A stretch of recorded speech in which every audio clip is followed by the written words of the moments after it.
ang dalawang disipulos.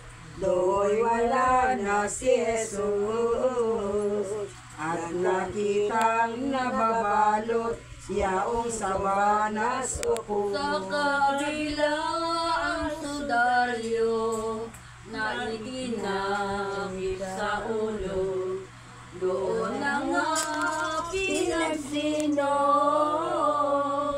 na ang bangkay ng kordero ay kinuha ng Hudyo.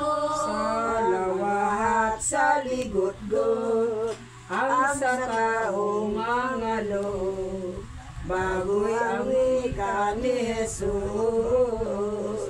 Tatlong araw kung matapos, mabubuhay na tibobo. Di na nila inisip man ang kay Jesus na tinuran, kahimat siya'y namatay, maguling, mabubuhay ang mahal niyang kapatid.